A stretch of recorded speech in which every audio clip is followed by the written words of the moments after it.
മണിയാർ ജലവൈദ്യുത പദ്ധതി സർക്കാർ ഏറ്റെടുക്കണമെന്നാണ് കെഎസ്ഇബി നിലപാടെന്ന് ആവർത്തിച്ച് വൈദ്യുതി മന്ത്രി കെ കൃഷ്ണൻകുട്ടി. എന്നാൽ കരാർ നീട്ടണമെന്ന് വ്യവസായ വകുപ്പും പറയുന്നു. വിഷയത്തിൽ മുഖ്യമന്ത്രിയാണ് തീരുമാനമെടുക്കേണ്ടതെന്നും കെ കൃഷ്ണൻകുട്ടി പറഞ്ഞു.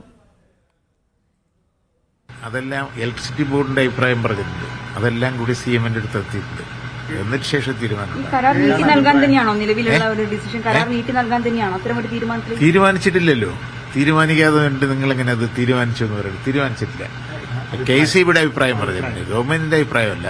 അത് ഇതെല്ലാം കൂടി ചർച്ച ചെയ്തിട്ട് പൊതുവായിട്ട് വ്യവസായങ്ങൾക്ക് അഭിവൃദ്ധിപ്പെടുത്താൻ എന്ത് ചെയ്യണം അതെല്ലാം കൂടി നോക്കിയിട്ടേ ചെയ്യും. വ്യവസായത്തിന്റെ കാര്യത്തിൽ വരുമ്പോൾ രാജീവ് മിനിസ്റ്ററല്ലേ ചെയ്യേണ്ടത്? അവരുടെ പ്രോത്സാഹനം കിട്ടാൻ അദ്ദേഹമാണല്ലോ ചെയ്യേണ്ടത്. ഇലക്ട്രിസിറ്റിയുടെ വിഷമം നമ്മൾ പറയും.